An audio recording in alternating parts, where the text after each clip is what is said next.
Hello,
welcome to our second ever stream. So this is exciting. I'm Chris, I'm a lighting designer, and we have... I'm Jim from RC4, the product designer. Jim is RC4. So welcome, I'm glad that we have people here, and that if you want, throw into the chat where you're from. It's always exciting to see who's here, where you're from, you know, what you do. Are you TV film? Are you theater? Are you student? Things like that. It's nice to make that community and that connection within there.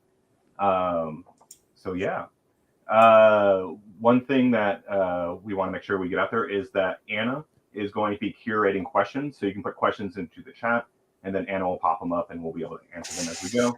Hey, Chris, we're just noticing in our inside system that we're not seeing the YouTube videos on our stream, so we can't answer questions unless we see them. So slight little hiccup there.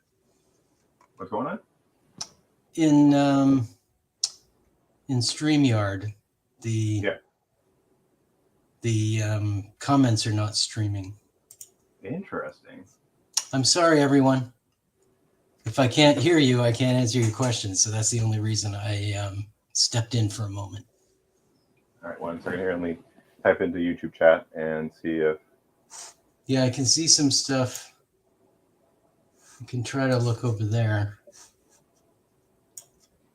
Makes it difficult for Anna to produce. Yeah. Let's see, I just typed in, looks like YouTube chat might be... Oh, there we go.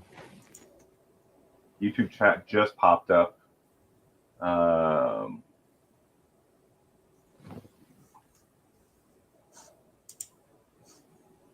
me test it over here. The fun of live shows.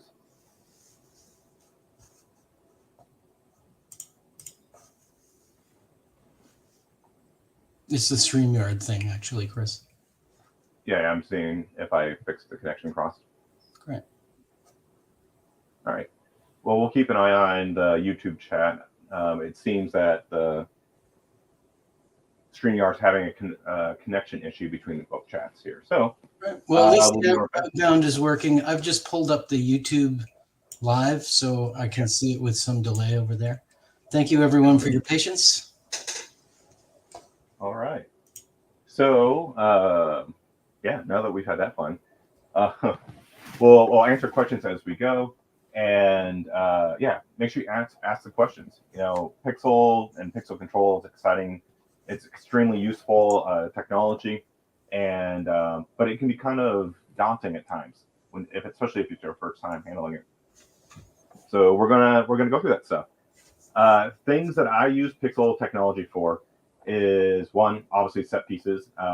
We've got a show 5 and Fire. It's running in Oregon right now. It just opened, where we have, I think it's 450 feet of pixel tape across the entire set. We're about 20 universes of data within there.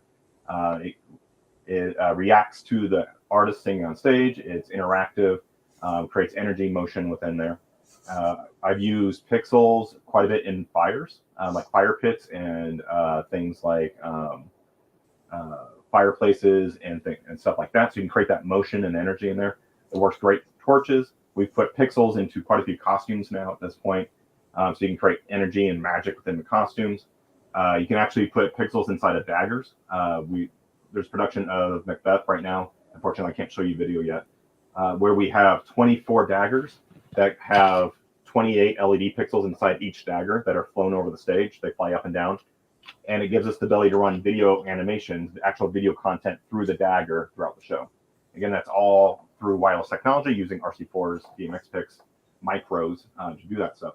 So it's a very useful tool to find different ways to create art and to communicate your story within there. You want to add anything to that, Jim? Oh, well, I'll just say a lot of what you're talking about really depends on the small size. So that's really been my push for the last few years, is to try to make things that are wireless and draw very little power on their own, and of course run reliably. And we've added some of those other features that we'll get to later in the talk too.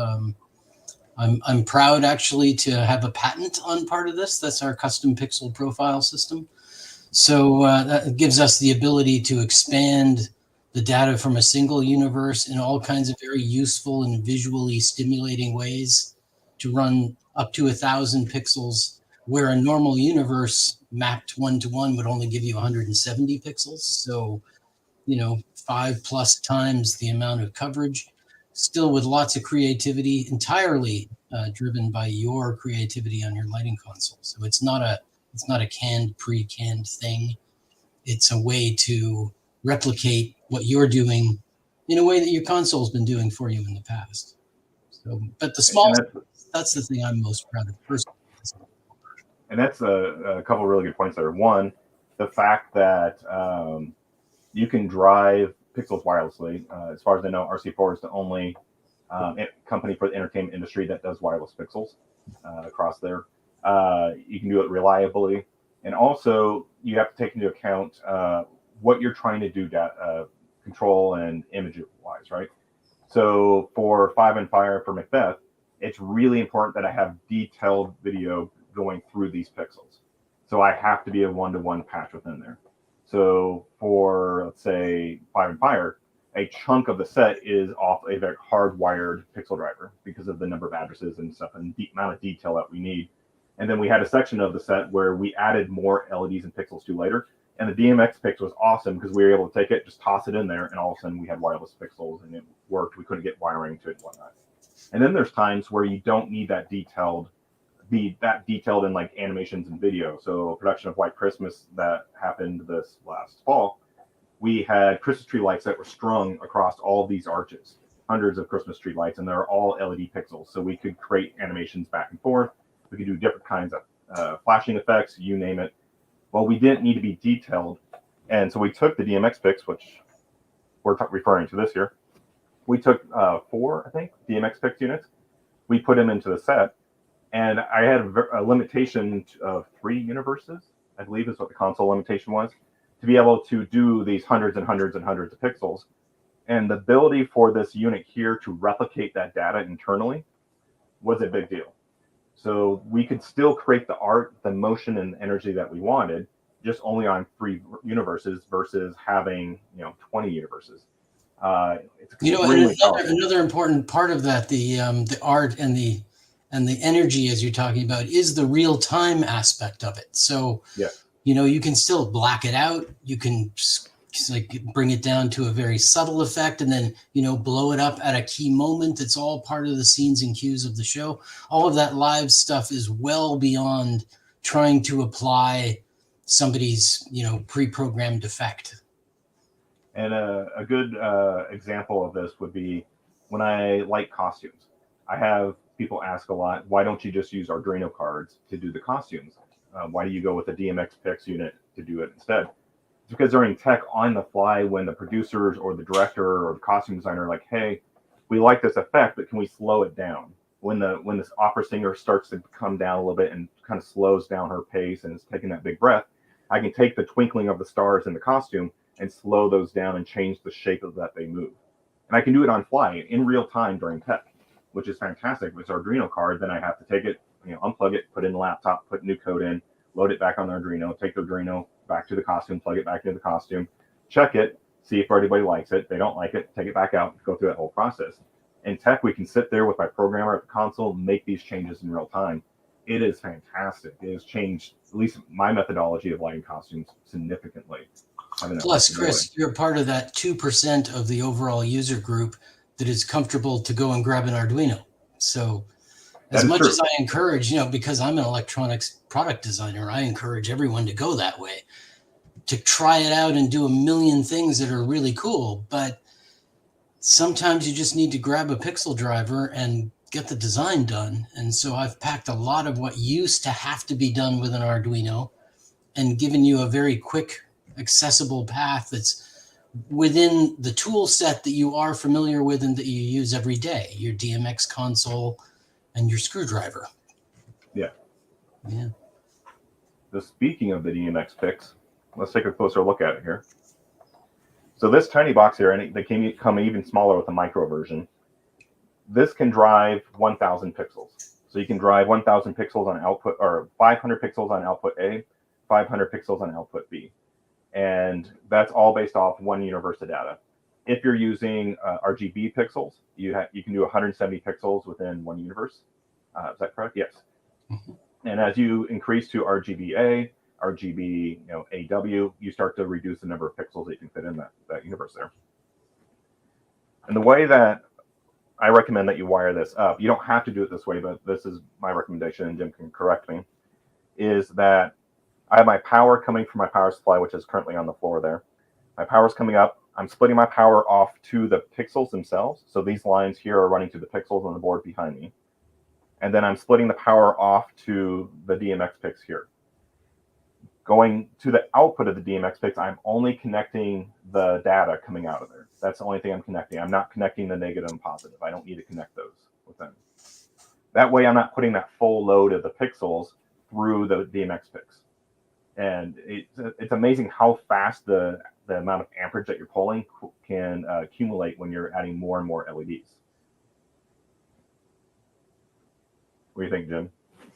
I always like to point out that that's correlated to voltage. So if you're running 5-volt pixels, which are generally the least expensive and easiest to get, they're a thing you can grab from Amazon and have your show up tomorrow. But at 5 volts, to get significant brightness, the amperage is really quite high. If you're running a 12-volt or a 24-volt pixel, then basically watts is amps times volts. So when you can increase the voltage, you can reduce the amperage. And amperage is really what a lot of our hardware is dependent on. Heavier wire for higher amperage.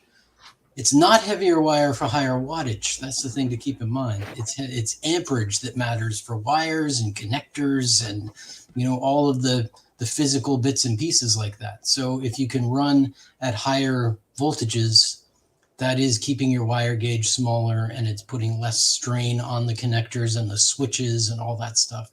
So yeah, your current numbers can get very high, and you've got to take into consideration. This is with any pixel driver. This is not an RC4 thing, but with it's a basic electricity thing. But as soon as we're dealing with 5-volt devices, then we're dealing with high currents when we want to output a lot of light. So it's always important to keep that current issue in mind. A good example, we have fairy pixels here. We have a disk of pixels. These are both 5 volt. And then we have a string of 12-volt pixels. These are bolt style. This is what's in the board behind me. These pull less amperage than these do, just because these are at 5 volt and the gauge of wire and the resistance within there. So these are more efficient amperage-wise than this set's going to be. So knowing what you're putting into the device that you're trying to create makes a big difference within there. And with all things, we recommend that you always put fuses in line. My fuse is down by my power supply. But as a good example of what can happen, we don't put a fuse in. And this was something as simple as from the manufacturer of one of those discs, there was a little bit of solder going between the positive and negative. And this happened within a couple seconds of plugging it into the power supply. It went into a 60-amp power supply. Can you show it closer, Chris? I think it's a little bit hard to, probably hard to get it in focus. That's the but question. Basically, we've had the wire conductors got hot, melted the insulation, and probably shorted together. Is that? Yep.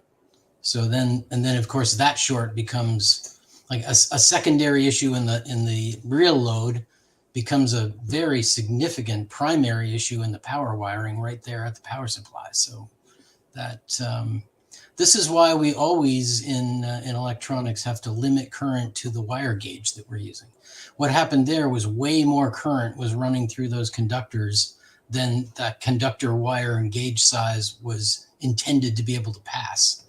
So this is why we have a fuse, so that when something like that happens, an excessively high draw, the fuse opens instead of melting the wire. And this came off of a production. They were kind enough to let me take it and use it as an example. You can actually see there was a fuse here, and that fuse actually melted itself and came apart within there. This was a substantial amount of current that got pulled through this. Again, just through a misstep in wiring. And that's why you put this stuff together, and that's why you put fuses in things. Especially if you're going to put pixels into costumes, you must put a fuse on those lines there. And keep in mind, as you put things, deal with more pixels and whatnot, you're going to have power injection. So every so many pixels for pixel tape with the bolt style pixels, with fairy pixels, you have to power inject every so many pixels down the line.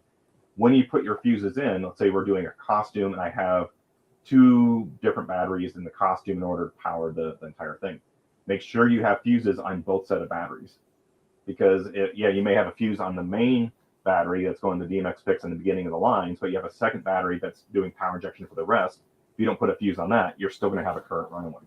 So I always like to think of it as the fuse is to protect excessive draw at the source itself. So anytime you've got another supply of current, it needs to have a fuse on it.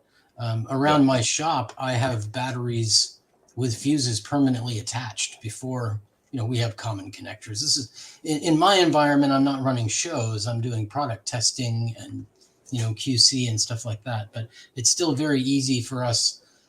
We might get something back for repair that's got a short in it or something. So we need to be safe and protected all the time. But the whole idea is it's the power supply. I recommend everybody look at it this way, but what we do is we make sure that every power supply has a limiter, which is what a fuse is. Speaking of power supplies and fuses and stuff like that, we should talk about the Phoenix connector and how to connect that up.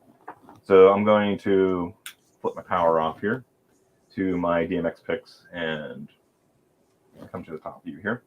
So this is your Phoenix connector here. And they can be a little interesting to deal with sometimes. And we have a lot of questions about them.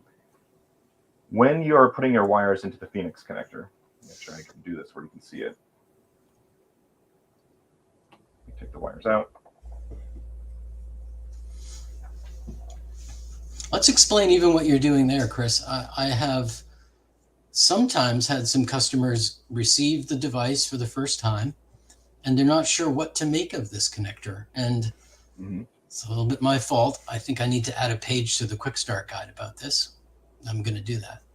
But I guess my presumption had been that Phoenix connectors are quite popular and common, and many of my tech savvy customers will already know what they are. But the flip side of that is Phoenix makes 90 different kinds of connectors. So they perhaps weren't familiar with this particular one. But yes, this is intended to be used with a stripped conductor. That is, it's not an insulation displacement. It is, you have to remove the insulation and then put the conductor into the hole. But it's sprung, so you press the orange button to release the spring, push the conductor into the hole, and then when you release the orange button, the spring kind of grippers grab onto the wire inside. So that's what's happening. So when you've got the correct length of stripped wire and you insert it in the correct length of stripping, insert it into the hole, you can really pull and tug on that very hard. Phoenix has made a solid connector in that regard. But if you don't strip it long enough, or if the wire size is not within the range it's intended to be used, you might get into a problem. So some people consider or worry that this might be a kind of a fragile connector and you need to be timid with it. And that's not the case. You can hang some weight off that thing. So, exactly. So yeah, go on and show how to do the insertion and tug on. When most people have problems with connecting, oh, we have a question. I see it. Yes. So I was actually revisiting the technical spec just today, and I was surprised actually that they specify 3 different applications for the same connector: solid wire, stranded wire, and ferruled wire. So after we finish this up, I'm going to put a link to the actual Phoenix tech specs. But you can insert a ferrule as long as it is of the within the allowed diameter range. And wire size, question about that. They recommend between sizes 26 and 20, I think. Let me just double check that. Yeah, I think that's what it was. I have done 18 in there, but it's hard. Yes, so in American wire gauge, AWG, its connector, the cross-section size is 26 to 20. And I know that we've got some non-North American users watching. So that is the 0.14 millimeters squared up to 0.5 millimeters squared. And also the length that they recommend that you strip off the wire is 8 millimeters. So that's the length they want you to have clear with no insulation to insert into that hole. And I use these little grooves on here as a reference point of how far that strip back. I'll line my wire up to it and get a good sense of how far. And there's also a question, Jim, about is there a model or style you really like for fuses?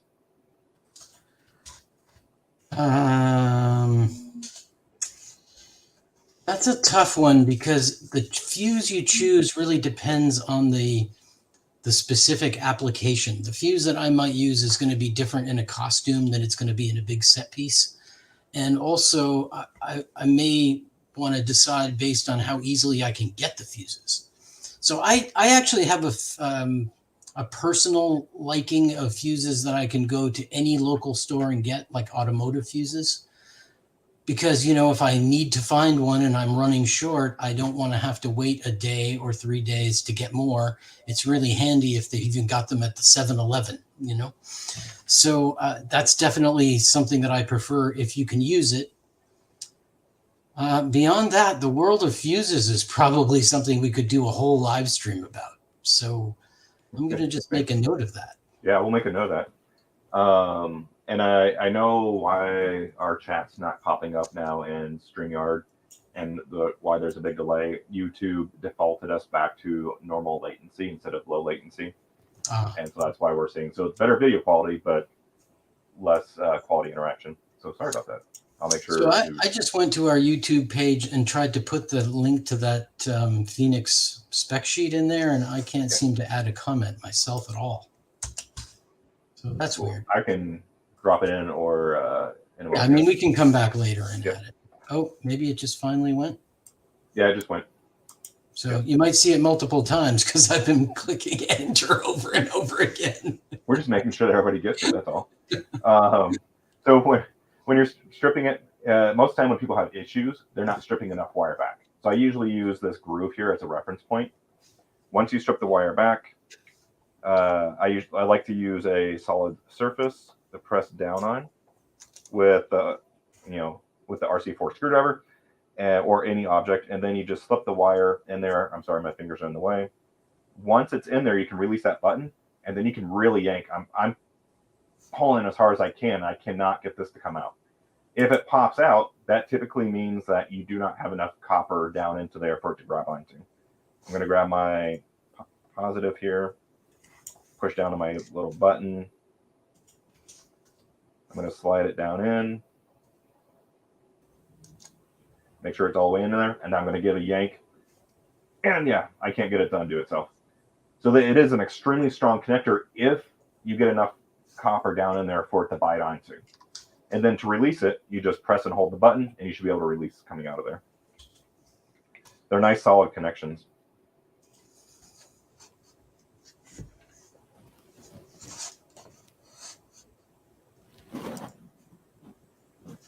And you'll also notice that I have another connector plugged in over here. So for our demonstration today, I just learned about this today. This is why I'm so excited. I have a DMX output coming from a DMX King node. So I'm running ETC EOS for our demonstration. Going to a DMX King node, I have an adapter that's going from 5-pin to 1/8" jack.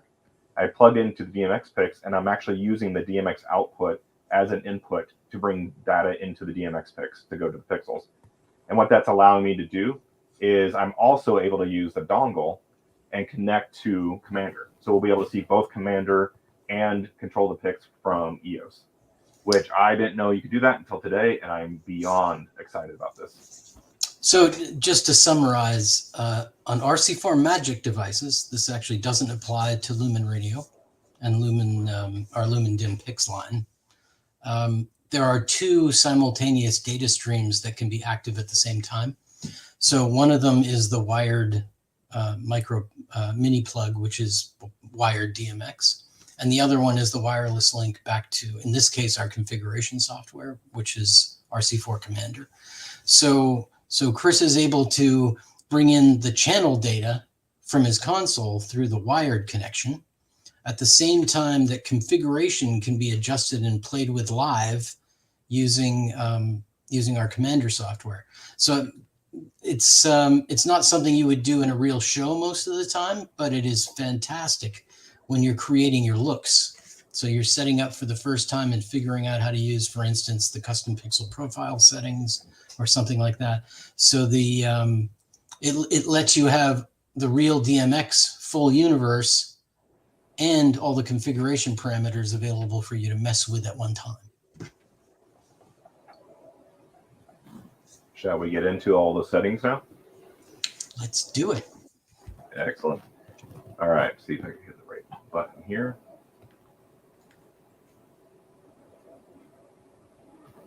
All right, so we're looking at Commander here, Commander 3.0, and we're connected directly to our DMXpix unit. And there's various things you can do. You have your output B and your output A, and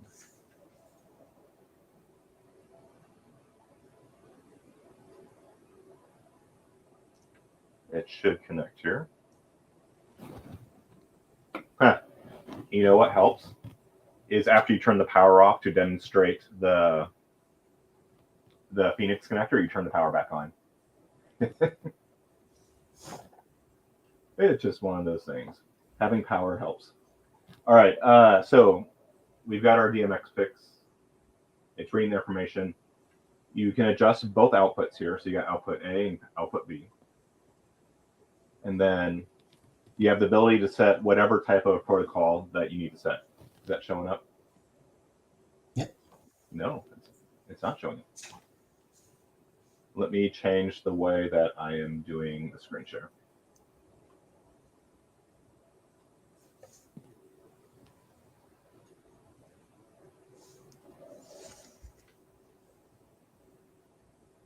I have to share the whole desktop.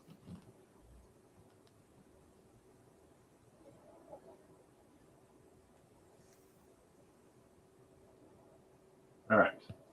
It's a little bit smaller, but you'll be able to actually see the windows as they pop up now. So underneath pixel type, you can select a different type of pixels. You've got WS2812, which is your most common one, WS2801, which you'll need a clock line set up for that, and then continuing all the way through the rest. HD 108 is the only one that's 16-bit on there, right, Jim? The MY, what is it? I can't remember what the numbers are. The MY something or other. It requires.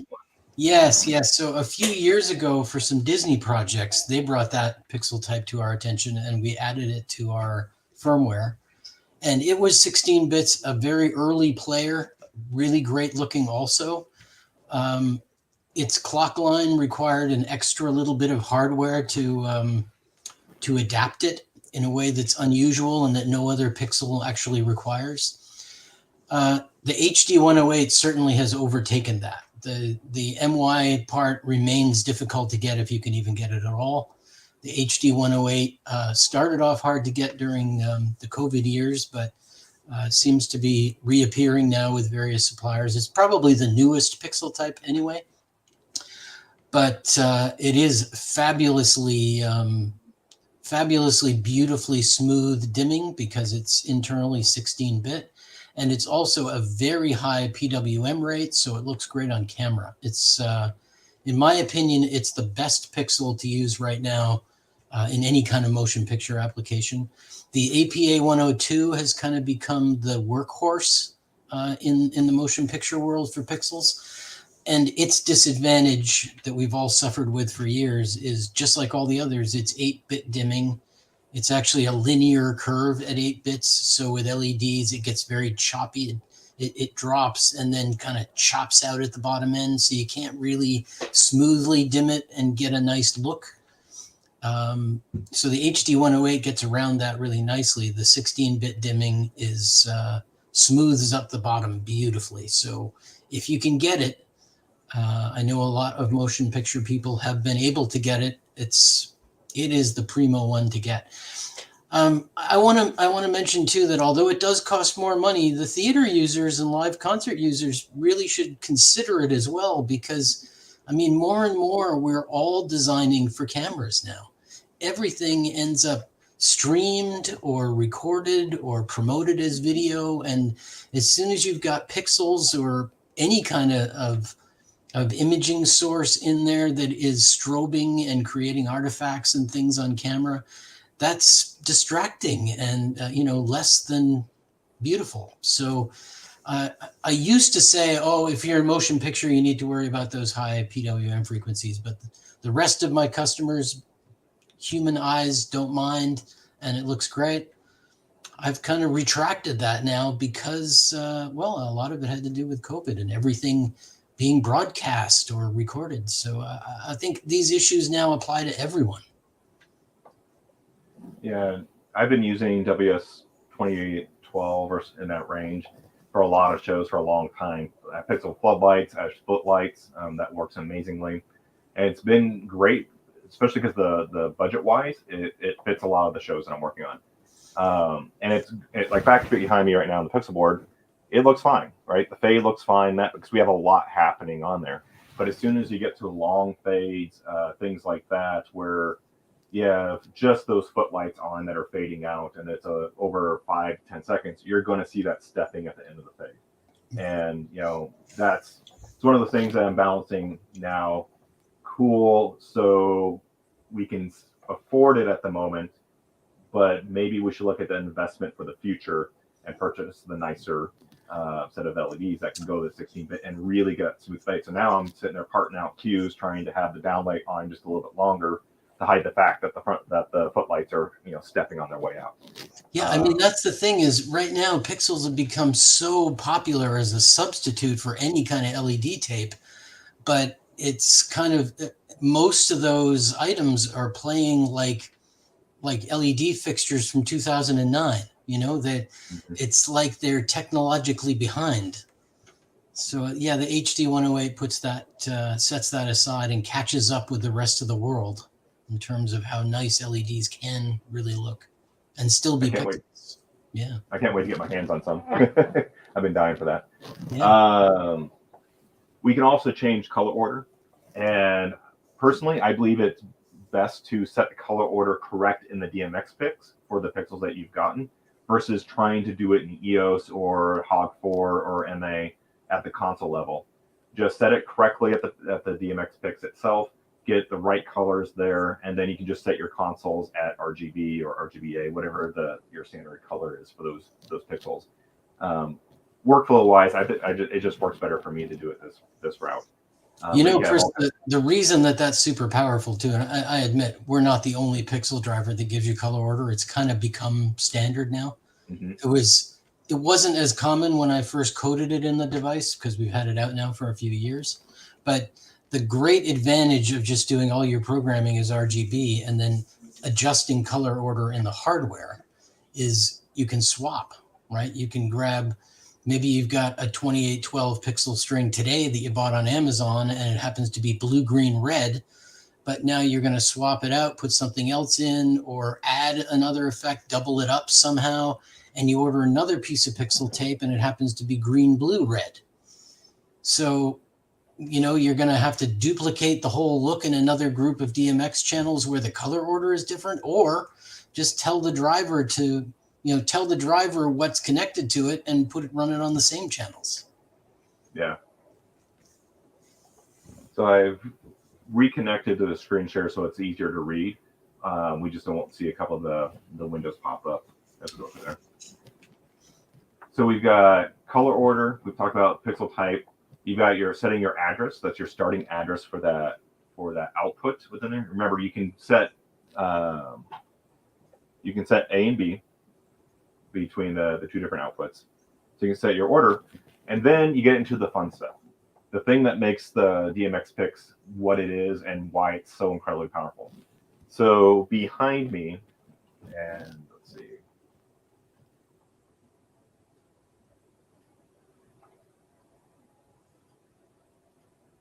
One day I'm going to get the right button.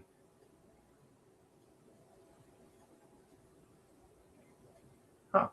Okay. So behind me, we have the pixel board back here. Right now, we're a 1-to-1 patch. So address 1 goes to pixel 1, address 3 or address 4 goes to pixel 2, and so forth down the line. That's how we're doing a pixel mapping effect in ATC EOS within there. But sometimes you don't have that much data, and you need to be able to get more specific in how you're going to distribute that data across things. And this is where the replication process is great. So in EOS, I'm going ahead and take us to a queue where I have 5 pixels on. So we have red, green, blue, amber, and lavender within there. Let's say I can only handle with either my console because I don't have enough attributes in the console, or I don't have enough universes coming out of the console. For whatever reason, I can only afford to have this many addresses being used. There's a couple different options you have. Option 1 is that you can change the group size of your pixels. So if I increase my group size to 2,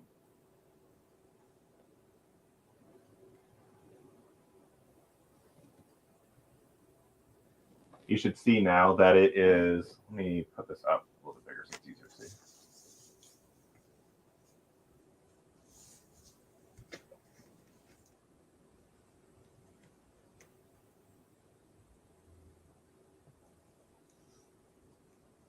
I saw it happen.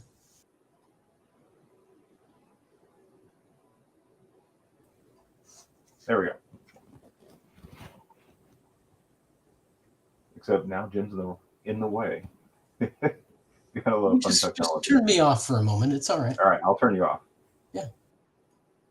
So we have 2 red, 2 green, 2 blue, 2 amber, and 2 lavender. And so what it's going to do is when you set your application by 2, or by group size of 2, it's going to group the pixels by 2. If I set my replication to by 3, it will set my groups by 3. And so now the first 3 pixels will be the same color, the next 3 will be the same color, and so forth down. It doesn't cost any extra addresses in the console. That's the great thing, is that the number of addresses is still the same number of addresses that we had for 5 pixels within there.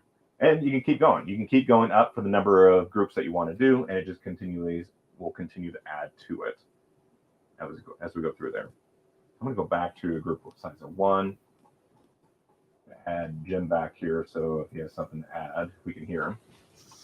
I just wanted to say, if you take this to the, to the end, if you type in, if you group it to 500, which is the maximum number of pixels you can run on an output, then the entire pixel string responds to 3 channels for red, green, and blue.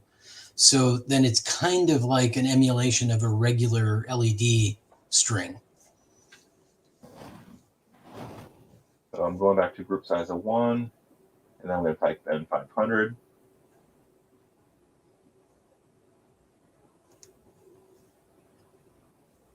And there we go.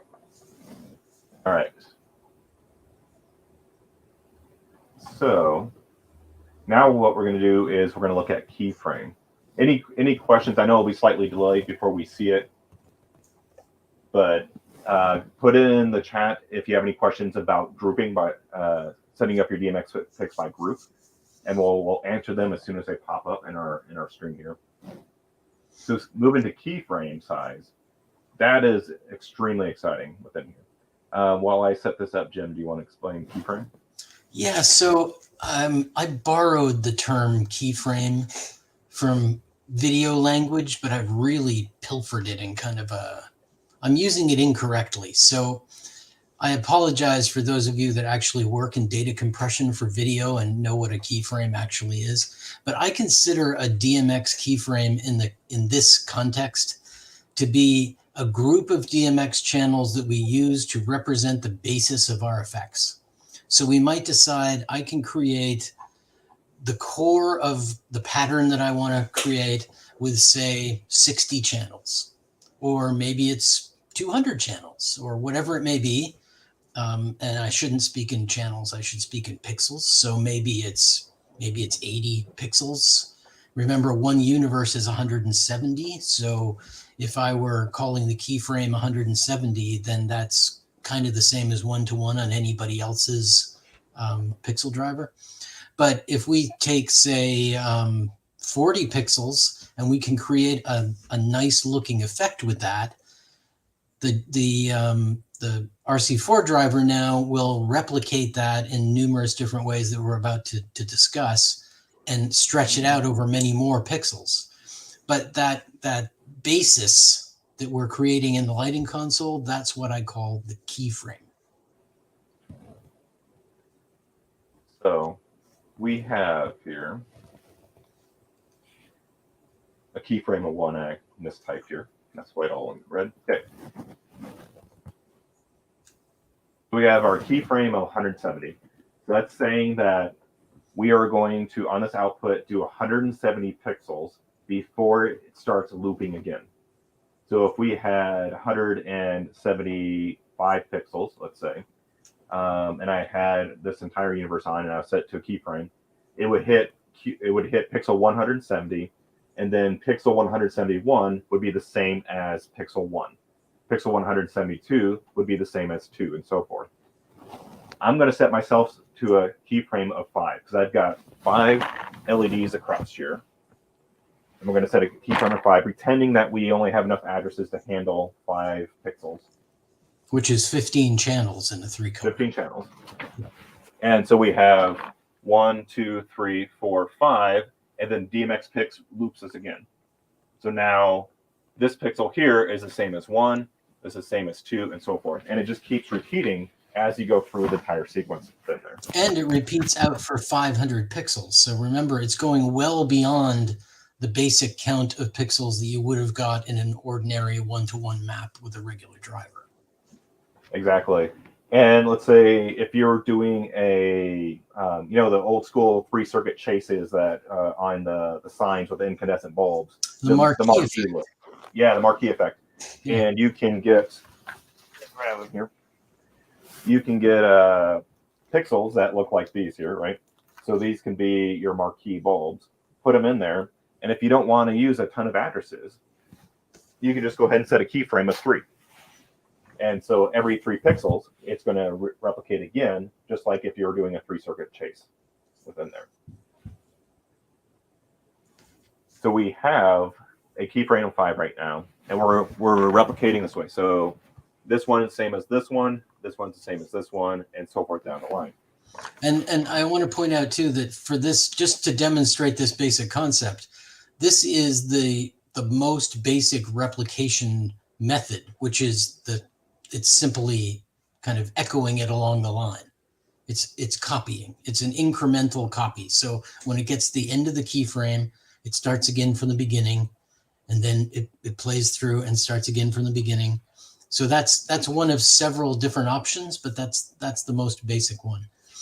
You know, Chris, if you increase the keyframe, say to 6, then we'll get a dead pixel in between, and that might make it even clearer to see.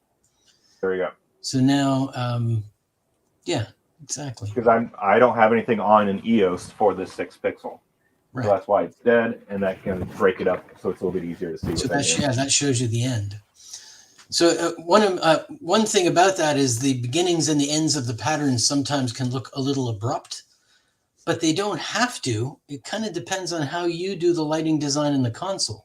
So one of my favorite lengths for a keyframe is 60.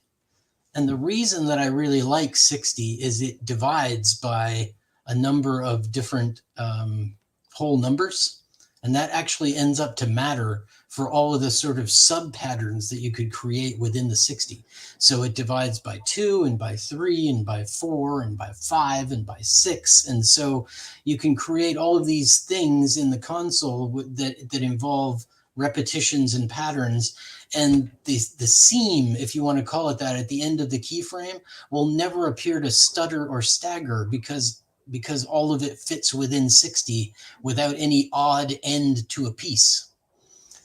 It's a lot easier to repeat without anybody noticing. Yes, exactly.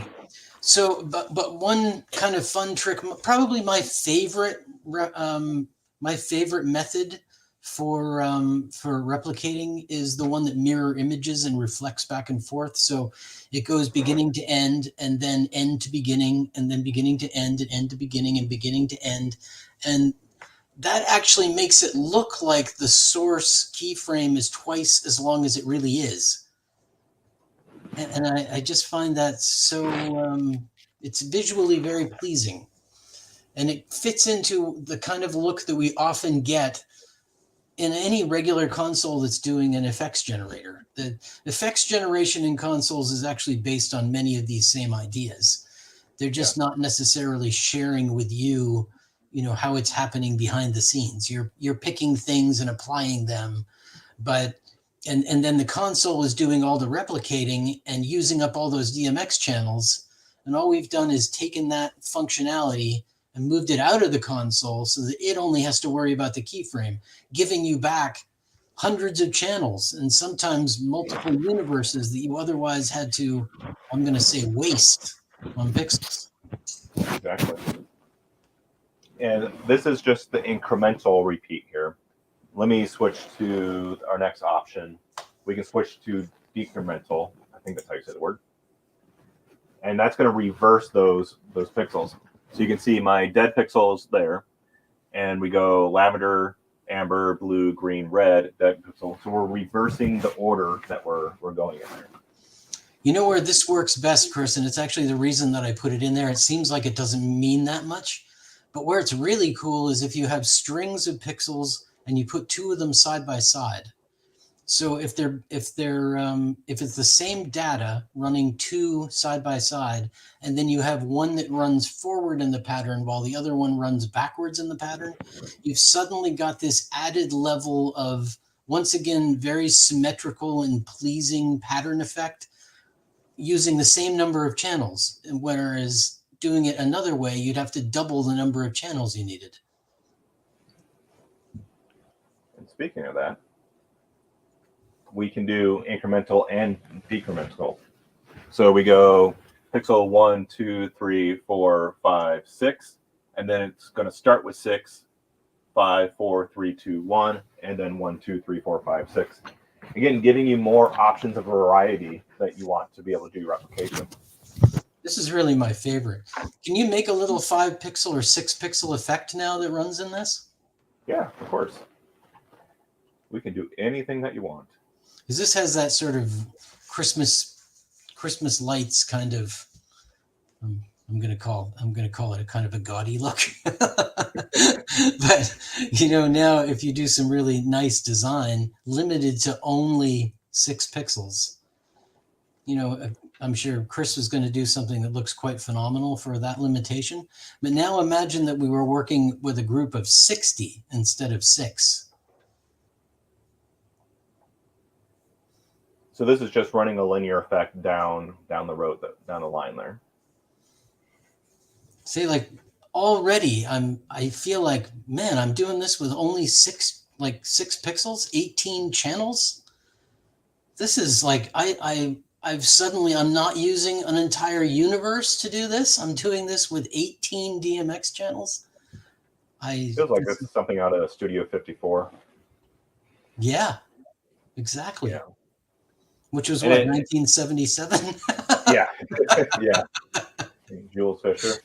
I mean, and this is extremely easy to correct. I mean, it's a very simple linear effect on EOS with doing the incremental decremental setup on here, and we're using 6 channels that are RGB, so 3 addresses a piece. It's a simple effect, and if we change our format, so this is incremental decremental. If I go the other direction, it gives us a different feeling to it. And if you had 2 panels side by side and one was the opposite to the other, you'd get an interesting sort of mirrory thing going on too, which is really quite cool. Yeah. I've actually said a lot of the ways that stuff works out well is if you're, say, doing LEDs on each side of a proscenium where there's kind of there's a balance going on, a symmetry once again. A lot of these tricks and effects work beautifully when you use their counterpart values on one side, so that then, once again, running it all from the same channels, the same group or portion, subset of a DMX universe, you've got all of this action happening, complete with what looks like really to the trained eye, those 2 sides are not actually the same because there's the symmetrical opposite element going on. Mm-hmm. But you didn't burn through channels to do it. The DMXpix did it for you. And I'm going to go back to a keyframe of 170 so that we can just have a reminder that that's all my effect. That's all you're doing. Yeah, exactly. Yeah. That's the linear effect. That's the entirety of the data coming from the DMX console. Yeah. And all that is being brought into by setting a keyframe of 6. And it's making use of that dead pixel, actually, right? Because the dead pixel is currently in there too. Yeah. I'm gonna. So, what is the matrix size that we're using for this? I've forgotten. This is it's 100. It's 17 wide by 10 vertically. Right. So it's one full universe in a regular 1-to-1 map. Yep. So what if you did? What if you did like a 16 pixel pattern? Yeah. When we do that, opening up Commander here.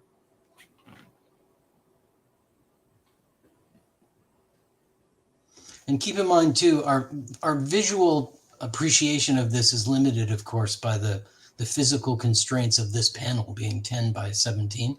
You're often, when you're doing design work, you're dealing with a different layout in hardware to begin with, and then you'll be designing your effects and picking your keyframe size based on what you're actually visually presenting. And they often won't be a grid like this either. Like the proscenium idea, it could be 3 rows on an arch from ground floor to center of proscenium coming up in both ways, so kind of this kind of look. The way that the dots actually appear in space isn't necessarily a grid. All right, it's sending the information here.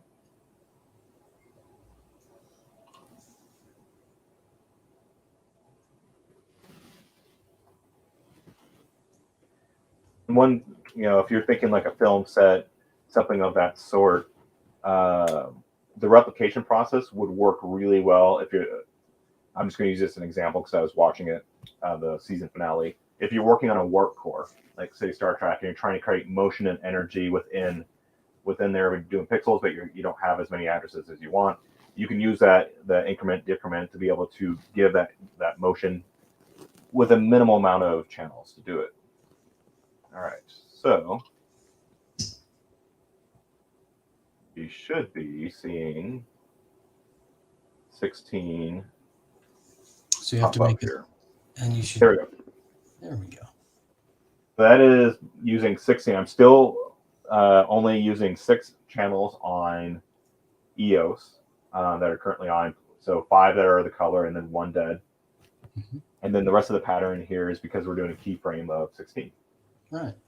So now expand the width of the effect in the console itself. Yeah. So let's do one. We'll do 10 channels.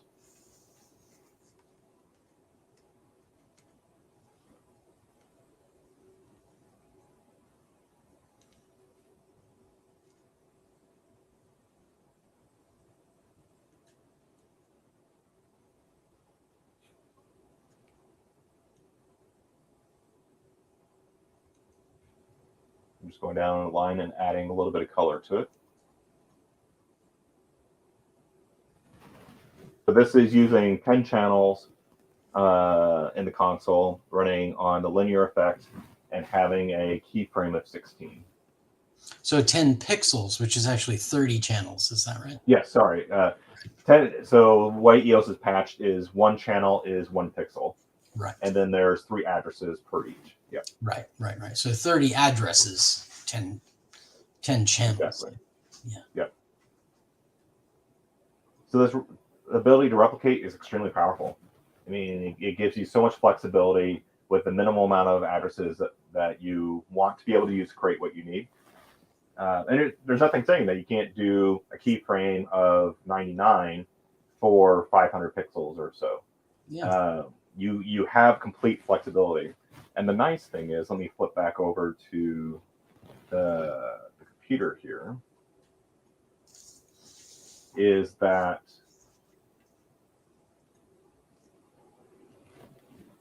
within here, if you don't know what you want to start with, you have the option of going and using some of these presets within here. So let me sneak back what I'm doing on EOS here. So I actually came up with these presets after messing around with the, mostly in my mind, the theoretical math of how the channels and what I was talking about earlier, the number of different divisors that fit. But actually try the versatile 30. I'm interested in seeing if you do that, and then create a 30 channel effect. All right, just make sure we're good. All right, so I'm going to do the versatile 30, which is automatically going to enter the information into it. Yep. And let me add an effect back on. And that's all it does, by the way, is when you pick those, as it says at the top, replication plan presets, all it is you pick one of these and it drops those settings into the data boxes to the left of it. So that 30 and 1, the 30 that's highlighted now, that's the 30 channels. And we've given you the option to create 2 that you really like, and that's what the bottom of that replication section is. So it's going to give us a whole lot of different options. So this is, which one I click on? Marquee 2, I think. Right, so that's the idea of just a marquee that uses 2 channels, and you create a 2-channel effect to chase around, a movie marquee or whatever that effect may be. A total of 6 DMX channels, or addresses, as you call them. So now we're running an effect on EOS also on the console. There's a basic linear effect. So this is the marquee 2. We'll do a marquee 3. You see we add into it a 3rd color. And so these are really good presets. If you aren't sure what you want to do or how you want to start with it, just try the presets and see what happens. So this one with the Marquee 30. The reason I picked the 30 rather than the 60 is because we've got a panel that's only 170 pixels in total. But if you, on the EOS now, if you create an effect that's 30 pixels wide. Yeah, so 1 through 30. Oops, helps if I'm in the right screen. Oh, the keyframe length just changed to 31. I think you mentioned. Yeah, I'll fix it in a second here. Yeah. I have to keep jumping between EOS and Commander. And then I'm going to take all of our color back to a home color. So remember all the time when you're looking at this panel, that panel is all the LEDs for what would normally be a 1-to-1 entire 512 channel, well, technically 510 channels of DMX. And just as a sidebar, the reason it's 510 is you can't have 171 pixels because you only have 2 of the 3 colors you need for 1 more pixel. Mm-hmm. So that's why we call a one universe map 170 pixels. You can have, red and green and no blue for 1 more, but nobody does that, obviously. So this is 30 channels, so 30 pixels. Currently running a color and a linear effect on it with a marquee or the versatile 30 preset. Right. So you're using, in terms of addresses, what I call DMX channels. Yeah. That's 90 DMX channels, 90 out of the full 512 available in a universe. And you're looking at a pretty nice pattern that normally would use the entire universe to put it on a screen of that size. That's a big savings. You're using 90 instead of 512. And you still have all the flexibility within those 90 addresses, the 33 color channels, to create an effect that is really still quite strikingly nice. Yeah, it's actually working out really well. Yeah, the 30 and 60 are one of my favorites. But where the 60 really shines through is what we don't have to show today, is that great advantage of being able to drive 500 pixels, right? So we're used to 1 pixel driver ending at 170 because that's the end of the data. Whereas now you can connect the end of a pixel string to the beginning of the next one and just keep on going till you get to 500. And this same effect will replicate, just like you see here, all the way along that. So, for example, you could have 3, maybe 4, my math fails me in my head right now, but, what would be 170 becomes 500 of that same look, effortlessly and seamlessly emulated across that much larger area. So that's the key, is you've created the keyframe replication thing is working really well here. Only 90 addresses. And the nice thing is you don't have to do either group or keyframe. You can do both. Yeah. So if I want to go to a grouping of 2, now we're into a grouping 2, and we can still have the same versatile 60 with the same setup and even less addresses because we're grouping by 2 within there. Yeah. And really, it's pretty hard to tell, right? That now every pixel is 2 instead of 1. Mm-hmm. And so it's widened. If you had more LEDs to see, you would actually visually sense it as everything just got wide. And then if you put it back, it would get narrower. It's kind of it's the same effect, but just spread out or amplified in, yet another way that's visually, it's best to see rather than to try to describe. Are you telling me I need more LEDs in my office? Oh yeah, you should cover LED walls all the way around and everything. Yeah. Sure, we'll get on that. So and it has to be HD 108 also. Oh, I totally can afford that. Yeah, that's cheap. We could start. This is the. Oh, I forgot. I was going to mention that you can. So we've done these settings here. let's say I want to be able to recall this in a feature, I can just hit set, and then I can rename it or leave it the name that it is. And now I have this as a preset that I can always come back to. Yeah. So if I go and I click unison, so now it's all running off channel 1. And if I go back and click this, it'll go back to that preset that we just made. So I think that we have quite a few LumenDim users that are dialed in with us today. So let's just quickly, we've really covered the features well here. I'm very pleased with how we've done that. But I want to now just talk about the accessibility of all of this stuff. If you're using LumenDim, the Commander software doesn't apply in that case. But what you do have is RDM access to all the same parameters. You don't have those presets and things because that's a convenience that we've put in our software. But you do have the ability to set the keyframe size and the grouping and the replication pattern. All of that is exactly the same. So although you can't do, well, you might have an RDM controller where you're creating the effect and doing the RDM control. And then you can get very close to what Chris is doing here with Commander. And it's all coming from one control surface, basically.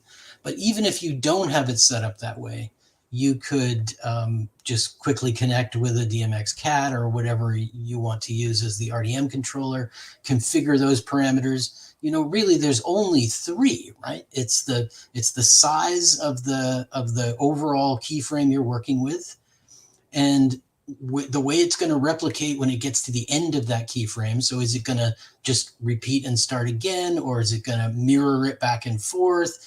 And there's a number of choices there. We've left a lot of room, by the way, to add more options as we develop the firmware. But right now you've got, you know, what is it, three or four options in there right now. And then the third one is the grouping. So you can take that look and basically do the widening and the narrowing of it by picking how you're going to, you know, group and how many pixels will be one virtual pixel. So with all of that, using RDM, the LumenDimPix gives you the exact same. In every other way, the LumenDim software is the same. The firmware is the same. It is actually the same code. It just doesn't communicate with Commander. It uses RDM. And the Macbeth that I currently have running is using the LumenDimPix micros within there, and we used the DMX CAT to set them up. It was fantastic because we walk up on set, we were able to plug into it, make sure the settings, addressing, everything's okay. Yeah. You know, unplug it, stick it back into set piece, move the OSIP piece because it was an entire rig that flew up and down during the show, and it gave us a lot of flexibility. For you guys that are using Stardust and, you know, the other leading stuff from Lumen Radio, soon we're going to see their RDM configuration via their web interface. So then you'll have that at your disposal. That kind of will become the equivalent of our Commander software, except it's tied right in there. All you need is a web browser connected to the Stardust, and the same features appear. And it's RDM, so we don't actually have to do anything. What we've already got in that device will appear in a graphical manner for you on a web browser. It's ready to go. And I wanted to point out real quick that this is the DMXpix. This is the DMXpix Micro. So give you a sense that if you need to put something in a costume or in a prop, let's say you have a sci-fi 3D printed gun that needs to go into a television show that you want to be able to have animations and video go through the gun and, you know, create that magical effect in there. You can fit something like this easily inside of a prop. This version just happens to have the external antenna. There are versions that have internal antennas also. And this comes in both LumenDim and in the Magic 3 series. And this is one of my favorite things because I can fit this in a fire pit. I can fit this in even a flashlight. I've done that recently too. I think it's time to ask for questions. Yeah, questions. And I apologize, there's a delay. We still didn't resolve our direct connect to comments. So we're watching the same YouTube stream you are. and waiting for the thing to pop up. But we will. I'm excited actually about what you might ask me. Ask me a question. Someone made a comment that at least with Supernova, I could see all of my wireless TXs in one place at the same time. Yeah, and Lumen understands that the what's coming is actually vastly better. So of course nobody likes to be stuck in the little in between window, but you're going to be very pleased with what they come up with.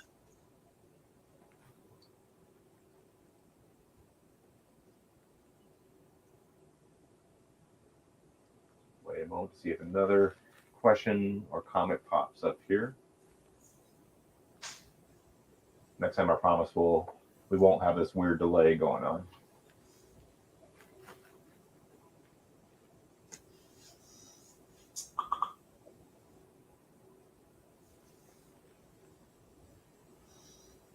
Well, maybe we've done a great job of answering everyone's questions.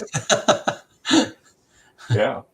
I'm seeing the number of viewers start to drop off, so that's making me think that maybe it's time to wrap it up. Of course, yeah. Chris and I are both available even when we're not on camera. So, and I'm happy to answer questions. Our support ticket system is also for that, and I'm answering a great majority of them myself because I like to stay in touch with what people are asking and what they, it helps me figure out what the next product should do. So I think it's time to thank everyone for coming. Yeah, and you can, if you continue to leave comments here. Oh, linking key question. I actually have a prototype device on my desk right now that is nowhere near release yet, but it does support linking key. We can, right now we can custom build a device that uses a TMO2 radio, and because linking key is supported by the CRMX app, that would let you right now do it, but our standard production right now uses the original TMO radio chip. So, I mean, yes, I can do it. I can do it right now, but it's not the product that we're making in quantity. So talk to me about that. If you definitely need it, we can make it happen. And it's not months of delay or anything. Like if you needed one next week, I could actually do that. So yeah, and coming in the longer term, all of our devices will support linking key. It's actually top of my list. I understand exactly why that's very attractive. And linking key is specific to Lumen Radio right now, right? Yes, it is strictly a Lumen Radio feature, and I believe right now requires you to be using a Stardust. I'm not sure what other transmitters support it. But yes, the idea is that you can turn off a transmitter or you can have a bunch of pieces linked to a transmitter and then go somewhere else with a different transmitter, and all of the devices remain paired. You don't have to repair them to the other device. The linking key becomes the common element that keeps everything talking to each other. So yeah, it's kind of, if you think of how RC4 Magic IDs have worked for 2 decades, that was really the big plus, is that you owned an ID and all your devices were on that ID. So then they just always worked. When you switch transmitters, they always work. So this was Lumen Radio's answer to that, if you will, because, competitors are always keeping up with each other. So that was their answer. Cool. Thanks, everybody. Thanks for everybody saying that you appreciate the stream. We'll be doing another one coming up soon. We're working on figuring out the date and exactly what that one's going to be. And keep your eye out for more videos coming up. We have the fire pit videos almost ready to go. This Macbeth that we're using a Stardust with a bunch of LumenDim product in there. There'll be a video coming about that soon, and I'll share my thoughts about the Stardust and how it worked in the production and so forth. Hint, worked really well. And we'll be talking about the daggers and how we made video content across the daggers wirelessly and all that jazz. So yeah, stay tuned. You can always leave more questions in the comments, and they'll pop up, and we'll answer them even after the video's done. You can still leave questions in the comments, and we'll get to them Yeah. And yeah, thanks for joining us for our second ever live stream. We're still figuring things out, so we appreciate your patience. And suggestions for new topics too. Chris and I want to keep doing this, and we want to deal with concerns and questions and topics and subjects that matter to you. So the best way for us to know what those are is that you tell us. So please keep that in mind. All right, shall we call it? Yeah. Thank you all. It's been a pleasure. You all have a great day. Thanks.